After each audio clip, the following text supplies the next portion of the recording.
when you say knowledge, there are two types, explicit and tacit. Explicit knowledge here is knowledge that can be easily codified, maybe represented in pictures, represented in a table, or any other form of knowledge representation. You also have some form of knowledge that are tacit. They exist maybe in the mind, or maybe in the understanding of those who have them. They are a lot more difficult to codify. Maybe some beliefs, or maybe some experience that just there in the mind. So as a project manager, you want to manage both the tacit and the explicit knowledge on the project. So managing project knowledge is done throughout the project. It's actually done throughout the project, because you could be gaining knowledge, you could be using existing knowledge at every point in time. Even when you are initiating the project, you are using existing information. As you are planning, you want to use existing information, and you are creating new. As you are executing, you are using existing information, and you are also creating new. As you are monitoring and controlling, you are coming across new scenarios. You want to note this down. You are using existing information too, even when you are closing. So this is actually carried out throughout the project.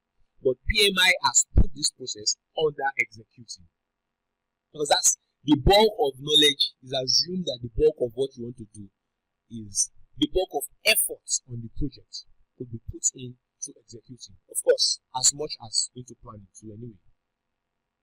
So knowledge captured in the past is used to improve performance on the current project.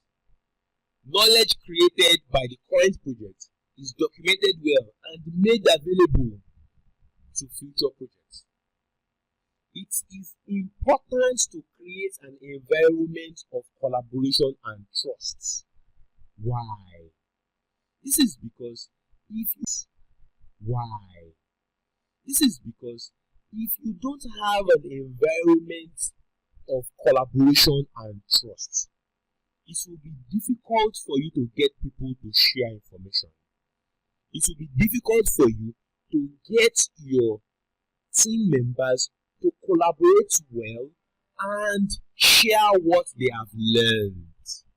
So you, as the project manager, you are primarily responsible to create an atmosphere that is conducive to sharing of information, conducive to creating trust and collaboration, for people to actually share their mind, document what they have learned, and improve organizational learning.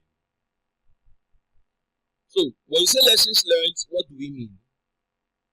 Lessons learned come up when you document what you have learned throughout the project, even before the end of the project.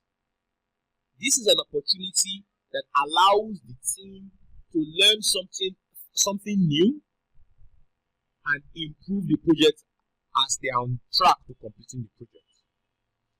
Lessons learned is done throughout the project, but when you are closing the project, you are supposed to put in a lot more attention to ensuring that you are collating all your lessons learned throughout the project, collating them together such that you can file them well, appropriately, into archives of the organization.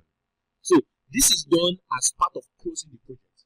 But the individual documentation of various lessons you have learned on the project is done throughout the project. You could actually document your lessons learned. It could be as basic as meeting with the team, discussing what worked, discussing what did not work. You could also give out questionnaire to collect detailed information and feedback, or you could use a combination of various quantitative and qualitative ways of getting feedback and information on